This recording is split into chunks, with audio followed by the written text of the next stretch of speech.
Yo, what's up guys? Welcome back. Dito po si Derek Ricardo, TV Sports. Well, ang ating pag-uusapan guys ay ito na. Ang pinakaiintay nyo ha. Game 1 bakbakan ng San Miguel Beermen at ng TNT Tropang 5G. Okay.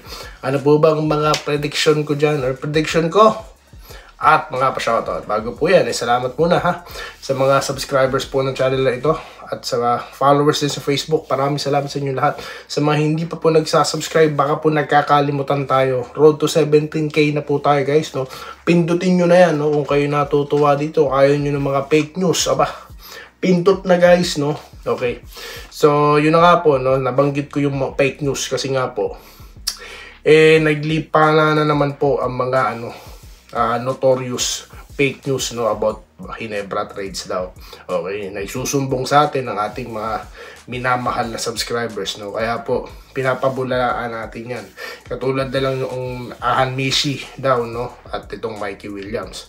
So yan po pinag-usapan na natin ano po. Okay? So yan po ang mga dahilan para kayo mag-subscribe dito. Okay?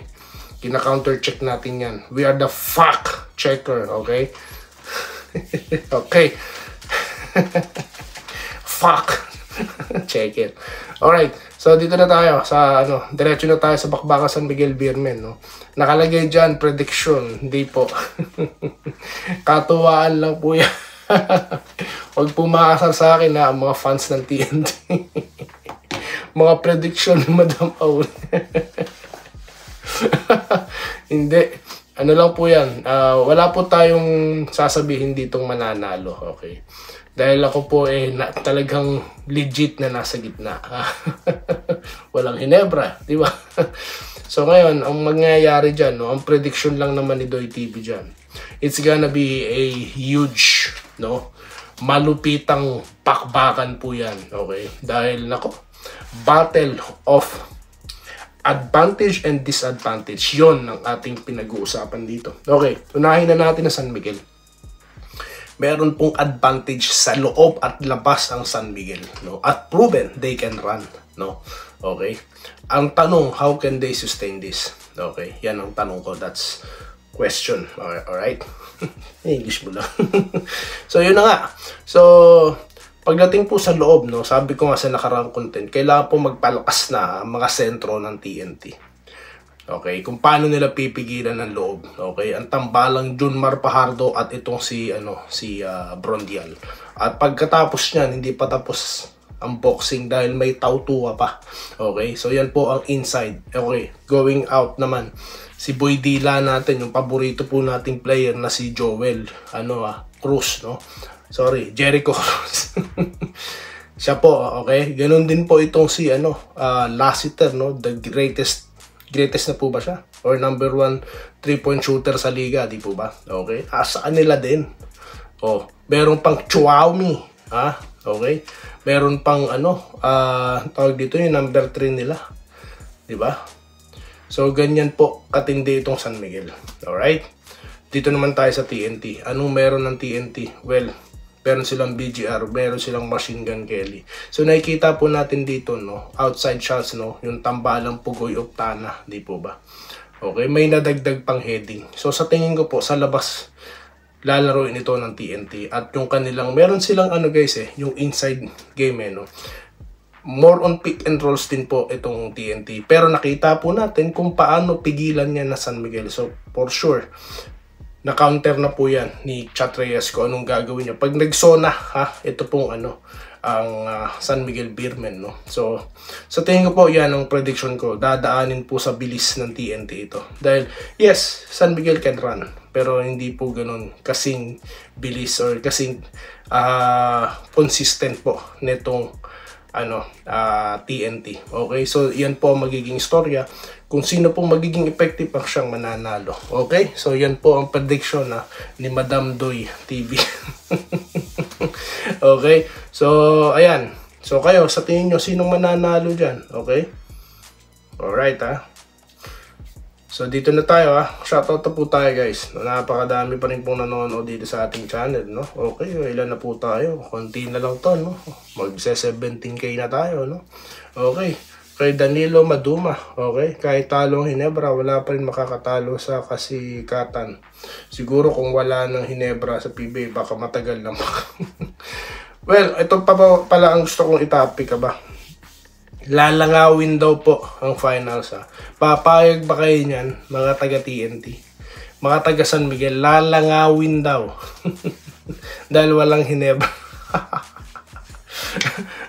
Comment na kayo dyan ha, i-topic natin sa next content. Okay? Okay, wala tayong oras eh. Tignan mo, walang trade, wala na talaga manonood sa GSM nyo. Pero GSM din ako. Nakanyo ka tapos ikaw din. Ano ba talaga, sir? Dapat natin. Oo, kaya lang parang si JJ Helebran malungkot din dahil kaya naman sinabotahe. Well, wag na po tayo mag-isip ng ganyan. Tapos na po, no? Wala na po, no? Tapos na. Kung ano man po nangyari dyan, talo is talo. Period. Sasabihin na naman po ng mga slow, yung mga makakomment lang pero di naman nanonood. Yak na naman kayo ng yak. Sila itong ngak-ngak ng ngak-ngak, no? Nang hindi alam ang sinasabi. Talamak na po kasi sa Pilipinas ngayon yung ngak-ngak ng ngak-ngak eh, no? No? Wag na nga, baka ano pa mabanggit ko dyan. June Girly Ganapin, tignan siya pala yun. Okay? Dito naman tayo ha, kaya Rex Poral, andyan mukhang Helterbrand maglaro sa Hinebra. Okay? Big man daw po, sabi ni Jeannie Escarial, no? Big man na lang kunin nila kung walang trade dahil yun talaga kulang sa kanila para may kapalitan si Japet.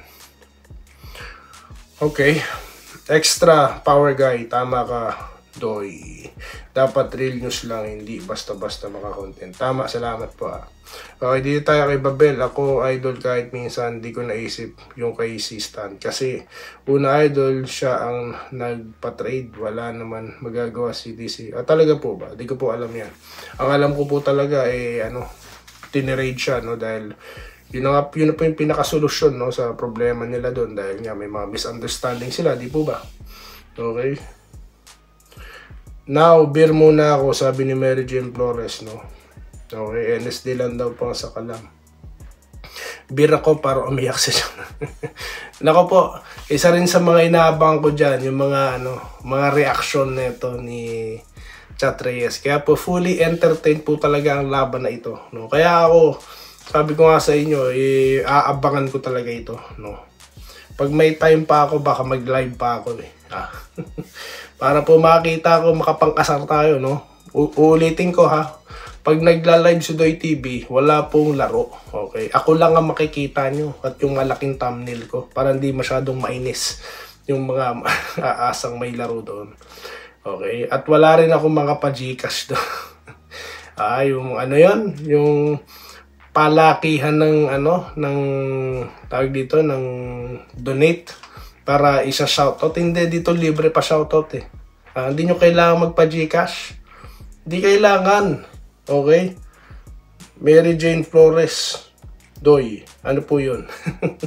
Hindi mo na ako siya shoutout. Ito na po ma'am, no? Shoutout po yan, libre ha. Di po katulad ng iba dyan, kailangan pataasan pa para ilagay ko dyan sa screen. Para ilagay nila sa screen. No? Yan, tinatrack down na tuloy yung mga ganyan. Anyway, well, hanap buhay po ng iba yun, no? Nakasasabi ko lang, no? Wala naman ako sinasabing masama doon. Pero ang sinasabi ko lang po, baka yung pong inaasahan kasi ng iba sa channel natin, hindi po tayo ganun.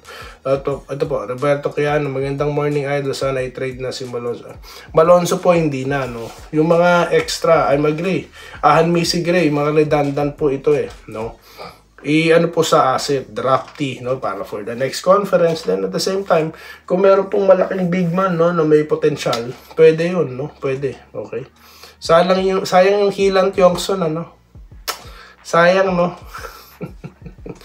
Consistent yun di ba? Consistent wala lang, nabanggit ko lang. Ma'am Minerva Jarba, no, shoutout po. Ito po si Delio Simbahon, San Miguel ito. Okay, Andresito Lantason, Clodoaldo Prasdilla, Vincent Nava, Wenceslao Hapon, Joseph Pineda, okay, Ron Cayod, no, Chef Ron TV, Enrique Rivero, Ma'am Irene Quillas, no, okay. At marami pang iba, Sir Archie Makirang. So yun lamang po ang ating mga pa-shoutout. No? Mamaya po magbabalik tayo sa panibagong content dito lamang sa Denrica at Doy TV Sports. Muli, maraming salamat po ha sa inyo lahat. Salamat po sa panonood. Subscribe na para sa mga susunod na basketball at boxing videos.